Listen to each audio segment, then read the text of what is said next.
Eu morro de medo de perder, assim, o meu filho, sabe? Ou dele me perder, entende? Morro de medo. E é um motivo que eu choro. Eu não posto, eu não costumo postar, eu não fico falando.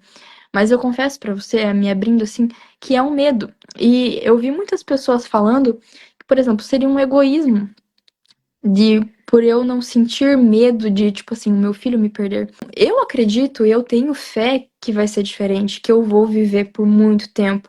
E cabe a mim essa responsabilidade, sabe? Não aos outros.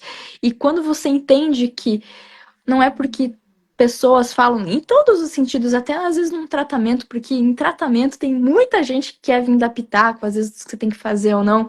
E quando você entende que é o seu tratamento, é a sua doença, é o seu fardo, assim, muda muito. Você não tem que ligar para o que fulano fala, para o que como, ai, e se comparar, sabe? Ai, mas ele reagiu tão bem à quimioterapia, por que que eu não reagi, sabe? Então, assim, são questões emocionais da vida normais, Uhum. só que você não pode ficar aplicando isso, porque isso te adoece ainda mais cedo, né? Não que necessariamente eu vou viver para sempre e sair do paliativo. Não é isso, né? O paliativo é justamente isso, né?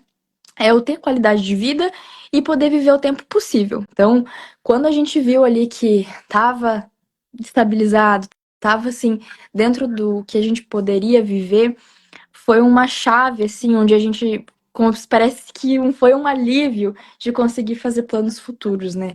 Mas que infelizmente muitas pessoas assim acham que justamente você estar doente você não pode fazer planos, né? E por muito tempo eu pensei isso também, e me culpei por isso. Eu lembro que eu chegava pro Lucas assim chorando e falava: "Eu não posso sonhar. Parece que eu não tenho o direito de sonhar". E quando eu entendi que não, que eu devo sonhar, porque justamente eu viver assim que me proporciona qualidade de vida, então, eu comecei a tomar esse rumo, sabe? E eu tô muito feliz com tudo isso que tá acontecendo, agora com o neném, e, enfim, parece que é um alívio, mas você se assusta, né? Tem momentos que você fica pensativo, mas eu tento ao máximo, assim, focar, não, tá tudo tranquilo, e eu não quero que fuja do meu controle, e se fugir do meu controle, não é culpa minha, sabe? Eu não tenho medo da morte, eu tenho medo de não viver, sabe? Não de não sobreviver. Aos 18 anos, ela foi diagnosticada com um câncer severo. Como os tratamentos não fazem mais efeito, os médicos avaliam que Isabel pode ter pouco tempo de vida. Ninguém sabe quando alguém vai morrer, obviamente. Mas a gente sabe que, estatisticamente, pessoas com um quadro muito parecido com o dela, na literatura, sobrevivem por tantos meses. Então, juntando esses dados, se considerou que o tempo médio dela seria de 4 a 6 meses. Meu maior desafio não é gestar, meu maior desafio é ser mãe. Porque eu não sei se quando meu filho nascer, se eu vou ser mãe para a vida inteira dele, a infância inteira dele. Só que isso é um risco que todas as mães correm. Existem mulheres que morrem no parto. Isabel chegou com um quadro de muita falta de ar, né? Ela veio com um raio-x de fora mostrando uma alteração numa região do tórax, que logo depois se confirmou se tratar de um linfoma. O linfoma de Hodgkin é um câncer que nasce nas células sanguíneas. Então ele aparece no sistema linfático e causa aumento de gânglios pelo corpo. E aí vai depender muito de caso a caso para entender a extensão da doença. O primeiro diagnóstico veio em novembro de 2021, quando ela tinha apenas 15 anos. Com pouca idade e muita força, ela fez quimioterapia, transplante de medula óssea e imunoterapia. Uma batalha que durou mais de 2 anos. Em janeiro deste ano, um laudo comprovou a volta da doença e o estado avançado do câncer. O que surpreendeu a todos é que Isabel engravidou. Ela está na 12ª semana de gestação, ou seja, 3 meses de gravidez.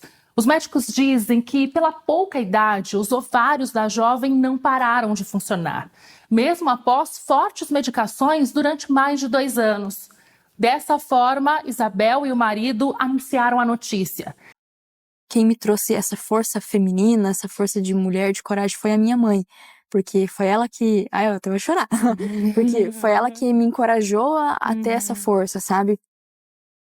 E principalmente no meu eu interior, o Lucas, sabe? Ele que me ajudou, assim, a criar uma resiliência, assim, a ter parece que um porquê, sabe? Pra querer continuar. Eu quis, sabe, demonstrar isso pra Isabel, que mesmo em situações difíceis o amor é o único caminho, que tudo é válido, entende? Quando ela entrou em cuidados paliativos, né, a qualidade de vida dela aumentou muito. Então, a gente tem muitas frentes auxiliando. Nutricional, cuidados ocupacionais, a gente tem cuidado da saúde mental. Então, várias linhas de frente para ajudar a qualidade de vida dela. Isabel passou a usar as redes sociais para dividir a história e a luta com os seguidores. Ela se sentiu apoiada por um tempo, mas a notoriedade acabou se transformando em um problema. A jovem tem sido alvo de ataques ofensivos na internet. Comentários que questionam o tempo de vida dela e o que será do futuro do bebê. Ele vai nascer pro mundo, entendeu? Em algum momento ele vai ir pro mundo, assim como eu fui, você foi, todo mundo foi, sabe? E ele não estaria nunca desamparado. Ele teria o amor da minha família, do Lucas como pai, principalmente, que iria conviver com ele, a criança. Então a criança iria se sentir amada. Muita gente também levantou suspeitas sobre a doença da Isabel. Dizem que tudo não passaria de uma invenção motivada por interesse financeiro. Isso porque ela e o marido receberam ajuda para realizar a festa de casamento 4 meses atrás. A gente não tinha condição nenhuma e era um sonho da Isabel casar. E graças a Deus o pessoal aqui da nossa cidade também, algumas pessoas de fora, proporcionaram isso para nós.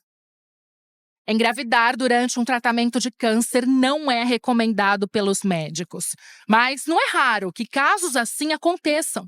A gravidez de Isabel vai exigir mais atenção, uma vez que ela está na fase de tratamento paliativo.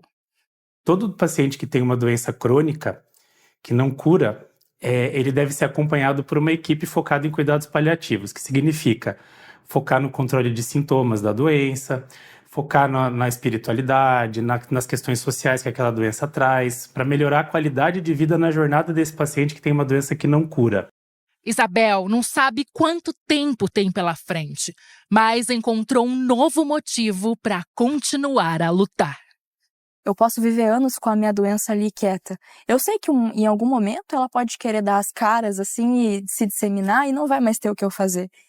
Mas o que eu puder fazer, agora que eu tenho um motivo ainda maior para querer continuar aqui, que seria meu filho, né, ou a minha filha, eu faria todos os tratamentos de novo.